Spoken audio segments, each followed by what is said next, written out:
Hello, Raghavan Thampi സാറിന്റെ മകൻ മഹാദേവൻ തമ്പി അല്ലേ? അതെ. ഞാൻ അയ്മുട്ടി. ചെറുപ്പത്തിലെ ബാപ്പാന്റെ കൂടെ ഞാൻ തറവാട്ടിൽ വന്നിട്ടുണ്ട്. ഓർമ്മയുണ്ട് എന്നെ? എവിടെ നിന്നല്ലേ? കൊല്ലൊത്രയായി കണ്ടിട്ട്. നിങ്ങളുടെ അച്ഛന്റെ കുടിയാനായിരുന്നു നമ്മുടെ ബാപ്പ. നമ്മുടെ കുടുംബത്തിന് എന്തെങ്കിലും ഉന്നതി ഉണ്ടായിട്ടുണ്ടെങ്കിൽ അത് നിങ്ങളുടെ അച്ഛന്റെ ദൈവം ഉണ്ടാന്ന് ബാപ്പ എപ്പോഴും പറയാറുണ്ട്. ഞാനിവിടെ ഇല്ലായിരുന്നു. 10 വർഷമായിട്ട് സലാലയിലാ. ഇനി പോണില്ല. ഇപ്പൊ ഇവിടെ ഇലക്ട്രിസിറ്റി ബോർഡിൽ എഞ്ചിനീയറാണ്. ബാപ്പയുടെ പേരെന്താ പറഞ്ഞത്? കുഞ്ഞുമായൻ. അച്ഛൻ പറഞ്ഞു കേട്ടിട്ടുണ്ടാവണം. ഇപ്പൊ ആശുപത്രി നടത്തുകയാണല്ലേ? അതെ. എങ്ങനെയുണ്ട്? ഭയങ്കര പേരാ. ചീത്തപ്പേരാ? അങ്ങനെയാണ് ഞാൻ കേട്ടത്. കാശിന്റെ കാര്യത്തിൽ ഭയങ്കര കത്തിയാണ്. നല്ല ഡോക്ടർമാരില്ല. നേര് പറഞ്ഞ തമ്പിസാറിന്റെ മകൻ നടത്തുന്ന ആശുപത്രിയെ പറ്റി ഇങ്ങനെയൊക്കെ കേട്ടപ്പോ കുറച്ച് വിഷമം തോന്നി. ഇതാര് പറഞ്ഞു? ആരാ പറയാത്തത്? ആകെ ഉണ്ടായിരുന്നൊരു ഡോക്ടറും സ്ഥലം വിട്ടോ? അത് പറഞ്ഞോ? അറിഞ്ഞു. പുതിയ ഡോക്ടറെ കിട്ടിയോ? ഇല്ല. ഇപ്പൊ അങ്ങോട്ട് കേറാൻ പറ്റാത്തൊരവസ്ഥയാ. കഴിഞ്ഞ ദിവസം എന്റെ അമ്മാവനെ ആരോ രോഗികൾ തല്ലി. അയ്യോ.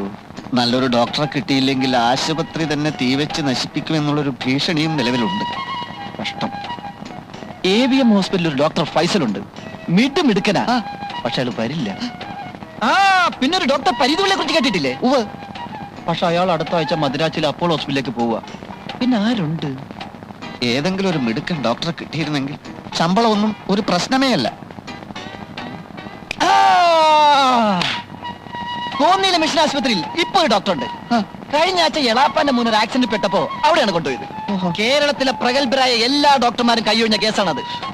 എണീറ്റ് നിൽക്കാൻ പറ്റാത്ത ചെറുക്കനോട് 3-ാം ദിവസം ഡോക്ടർ ഓടാൻ പറഞ്ഞു. ചെറുക്കനോടി. കുറച്ചു ദിവസത്തെ പരിചയമുള്ളെങ്കിലും ഞങ്ങൾ പെട്ടെന്ന് ഞങ്ങളുടെ സുഹൃത്തുക്കളായി. മൂപ്പര് വരുമോന്നറിയില്ല. ഞാനൊന്ന് ശ്രമിച്ചു നോക്കണം. അയാളെ തരപ്പെടുത്തി തന്നാൽ അയ്മൂട്ടിക്ക് പുണ്യം കിട്ടും. സമാധാനപ്പെട്. നമ്മൾ ഏറ്റിരിക്കണ്. തമ്പിസാറിന്റെ മോനെ നമുക്ക് കൈവിടാൻ പറ്റുവാ. കോന്നിയിലെ ഡോക്ടറെ കിട്ടണമെന്ന് പഠിച്ചോനാണ് അങ്ങോട്ട് പ്രാർത്ഥിച്ചോളി. പറ്റാൽ ഇപ്പൊ തന്നെ നമ്മൾ റെസ്റ്റ് വിളിച്ചു നോക്കട്ടെ. ബൂത്ത് എവിടെയാണാവും?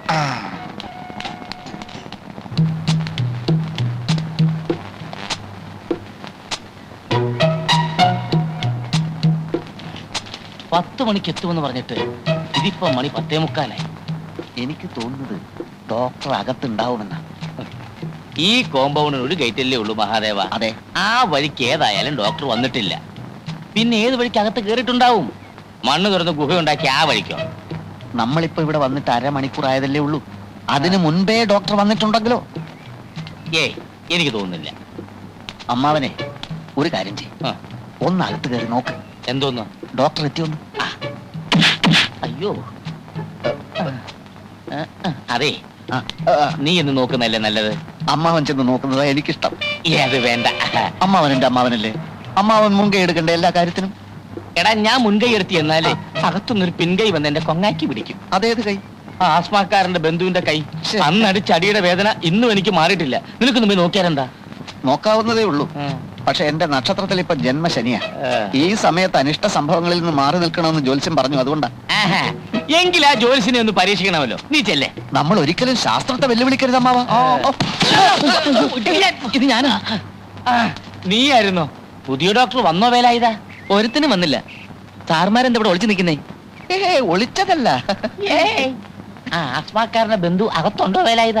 അത് ശരി. അപ്പൊ അവരെ പേടിച്ചൊളിച്ചതാണല്ലേ? ആസ്മി ബന്ധുക്കെ ഇന്നലെ പോയി. ഭാഗ്യം. ഇവിടെ ഒരു പാട് കാണുന്നുണ്ടോ? എന്താ?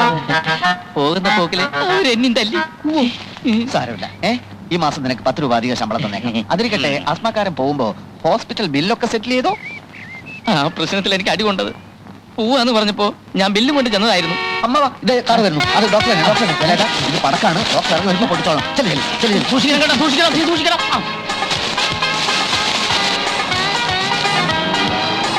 നമസ്കാരം. നമസ്കാരം. നമസ്കാരം.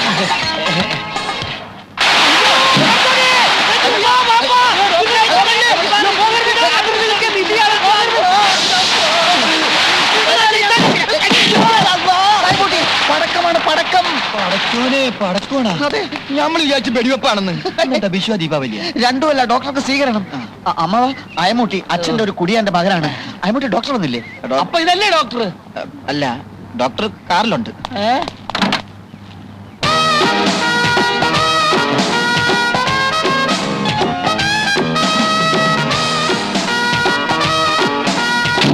ഇതെന്താ, ആശുപത്രിയോ പൂരപ്പറമ്പോ?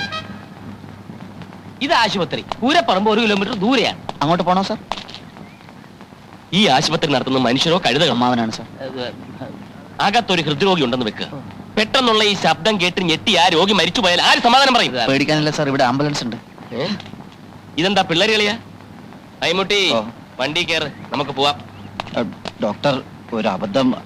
ഡോക്ടർ സ്വീകരിക്കാനുള്ള ഒന്നും എനിക്ക് കേൾക്കണ്ട. താൻ വന്ന് കാല് പിടിച്ചപ്പം ഒന്നും ആലോചിക്കാതെ കേറിപ്പോന്ന എന്നെ പറഞ്ഞാൽ മതിയല്ലോ. ചുമ്മാതാണോ നല്ല ഡോക്ടർമാരൊന്നും ഇവിടെ സ്ഥിരമായി നിൽക്കാത്തത്? പടക്കം വേണ്ട, പടക്കം വേണ്ട എന്ന് ഞാൻ അപ്പോഴേ പറഞ്ഞതാ. ഡോക്ടർ, ഇതൊരു ജീവൻ മരണ പോരാട്ടമാണ്. അകത്ത് കിടക്കുന്ന രോഗികളെ ഓർത്തെങ്കിലും ഡോക്ടർ ഞങ്ങളോട് ക്ഷമിക്കണം. അകത്തോട്ട് വന്നാട്ടെ. വിഡ്ഢികളുടെ ഭരണം ഞാൻ അനുവദിക്കില്ല. കേട്ടല്ലോ? അതിന് ഉദ്യോഗസ്ഥനായാലും ശരി, ഉടമസ്ഥനായാലും ശരി. എന്റെ നിയമമാണ് ഇവിടുത്തെ നിയമമെങ്കിൽ ഞാൻ നിൽക്കാം. ഇല്ലെങ്കിൽ പറഞ്ഞോളൂ, ഞാൻ ഇപ്പൊ തന്നെ പോയേക്കാം. എല്ലാം ഡോക്ടർ പറയും പോലെ. അകത്തോട്ട് വന്നാട്ടെ, കറിയട്ടെ. ഓക്കെ. എന്തായി കൊടിയും തോരണമൊക്കെ? ആദ്യം അതഴിച്ചു മാറ്റി.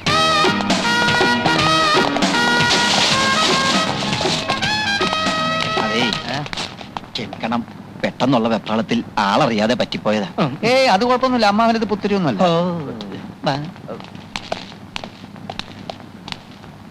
എന്നെ ഒരുത്തൻ ഓർത്തിട്ടാ ഡോക്ടർ സ്ഥലം വിടാതിരുന്നത്. ഇനിയെങ്കിലും അയാളെ കൊണ്ട് എന്നെ തെറി വിളിപ്പിക്കുന്ന സാഹചര്യം ഉണ്ടാക്കരുത്. Sorry Ammutty, sorry. അപ്പൊ ബാക്കിയുള്ള കാര്യമൊക്കെ എങ്ങനെയാ? താമസിക്കാൻ നല്ല 1-ാം ക്വാർട്ടേഴ്സ് ഞാൻ റെഡിയാക്കിയിട്ടുണ്ട്. പിന്നെ കാറും ഡ്രൈവറും. പിന്നെ ശമ്പളം ശകലം കൂടിപ്പോയില്ലേ എന്ന്. അമ്മാവ, തീരുമാനിച്ച് കഴിഞ്ഞ ശമ്പളത്തെ പറ്റി ഇനി ചർച്ച വേണ്ട. ഡോക്ടറുടെ വീട് പണി നടക്കുക. 1 വർഷത്തെ ശമ്പളം അഡ്വാൻസ് ആയിട്ട് കൊടുത്താൽ ഈ സമയത്ത് അങ്ങേക്ക് അതൊരു ആശ്വാസമായിരിക്കും. അല്ല, അങ്ങനെയൊന്നും നിങ്ങൾക്ക് നല്ലതാ. 1 വർഷത്തേക്ക് ഡോക്ടർ അനങ്ങാതെ ഇവിടെ തന്നെ ഇരിക്കുമല്ലോ. 1-2 വർഷത്തെ ശമ്പളം വേണേൽ ഒരുമിച്ച് കൊടുക്കാലോ. മഹാദേവാ, ഒന്നീ വന്നേ. അപ്പൊ നടന്നേ. ഇത്രയും വലിയ തുക അഡ്വാൻസ് കൊടുക്കുന്ന പരിപാടി വേണ്ട. അത് അമ്മൂട്ടിക്ക് ഞാൻ വാക്ക് കൊടുത്തതാ. എടാ, എന്ന് വെച്ചാൽ ഈ ഡോക്ടർക്ക് ഇവിടെ പേരെടുക്കാൻ പറ്റില്ലെന്ന് വെക്കുക. നമ്മളെ പറഞ്ഞു വിടും. ചിലപ്പോൾ തന്നെ താൻ പോയെന്നും വരും. രണ്ടായാലും ഇത്രയും തുക നേരത്തെ അഡ്വാൻസ് കൊടുത്താൽ. അല്ലമ്മാവ, മനസ്സിലായി. നമ്മൾ അഡ്വാൻസ് കൊടുക്കില്ലെന്ന് പറയുന്നില്ല. തരാന്ന് പറഞ്ഞ് ദിവസങ്ങൾ തള്ളി നീക്കും. അപ്പൊ രണ്ടിലൊന്നും അറിയാമല്ലോ. ഏത്? അത് ശരിയാണ്. അപ്പൊ നടക്ക്, നമുക്ക് സംസാരിക്കാം. സിസ്റ്റർ, സിസ്റ്റർ സായാഹ്ന സവാരിക്ക് ഇറങ്ങിയതായിരിക്കും അല്ലേ? സോറി സാർ, കുഞ്ഞുണ്ണി ഇന്ന് വല്ലാത്ത ശീലക്കേടിലായിരുന്നു. അത് പുതിയ സംഭവം അല്ലല്ലോ. പുതിയ ഡോക്ടർ ചാർജ് എടുക്കുന്ന നിന്നെങ്കിലും കുറച്ച് നേരത്തെ വരണമെന്ന് ഞാൻ പറഞ്ഞിരുന്നല്ലേ. ഡോക്ടർ വന്നോ സാർ? ഡോക്ടർ വന്നിട്ടില്ല. അങ്ങോട്ട് അകത്തോട്ട് ചെന്നോ, കിട്ടുന്നത് വാങ്ങിച്ചോ. കഴിഞ്ഞ തവണത്തെ പോലെയുള്ള മണ്ണുണ്ണിയൊന്നും അല്ല, പുലിയാ, പുലി. അയ്യോ എന്റെ ഈശ്വര. ഇപ്പൊ എങ്ങനെയുണ്ട്? കുറവുണ്ട്. ഈ മെഡിസിൻ തന്നെ കണ്ടിന്യൂ ചെയ്താൽ മതി. Yes doctor.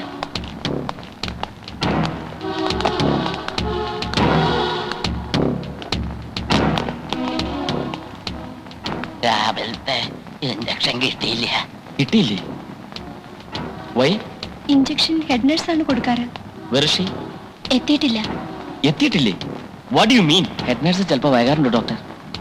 ഒരു ഇഞ്ചക്ഷൻ പോലും എടുക്കാൻ അറിയാത്ത നിങ്ങൾ എന്തിനാണ് ഈ വേഷം ഇട്ടുകൊണ്ട് നടക്കുന്നത്? ഇവർക്കാവുമ്പോ എന്തെങ്കിലും നക്കാപ്പിച്ച കാശ് ശമ്പളം കൊടുത്താൽ മതിയല്ലോ. രാത്രി ഉറക്കം അങ്ങനെ ഉണ്ടായിരുന്നു? നേരത്തെ ഉറങ്ങി, പക്ഷെ പുലർച്ചയ്ക്ക് 4 മണിക്ക് ഉണർന്നു. അപ്പൊ ഒരു ചുമ അങ്ങോട്ടും തുടങ്ങി. നഴ്സുമാരെല്ലാം വന്ന് നോക്കിയോ? ഞാൻ ചെന്ന് നോക്കിയപ്പോ എല്ലാവരും ഉറക്കമായിരുന്നു. രാവിലെ പറയാന്ന് കരുതി. നൈറ്റ് ഡ്യൂട്ടി ഞങ്ങൾക്കല്ലായിരുന്നു ഡോക്ടർ. Irresponsible idiots. വന്ന് കിടന്ന് ഉറങ്ങുന്നതിനാണോ നൈറ്റ് ഡ്യൂട്ടി എന്ന് പറയുന്നത്? Good morning doctor.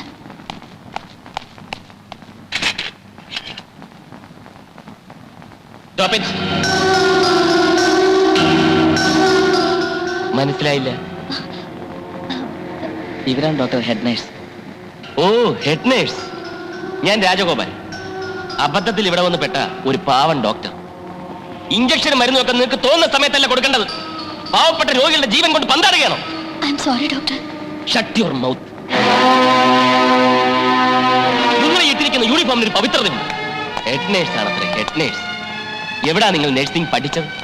ആരാ നിങ്ങളെ നഴ്സിംഗ് പഠിപ്പിച്ചത്? ഫ്ലോറൻസ് നൈറ്റിംഗേലിനെ പറ്റി കേട്ടിട്ടുണ്ടോ? അവരും നിങ്ങളെപ്പോലെ ഒരു സ്ത്രീയായിരുന്നു. രോഗികൾക്ക് വേണ്ടി സ്വയം സമർപ്പിക്കാനുള്ള ഒരു മനസ്സില്ലെങ്കിൽ ഈ യൂണിഫോം അഴിച്ചു മാറ്റി വല്ല കൂലിപ്പണിക്കും പോയിക്കൂടെ നിങ്ങൾക്ക്?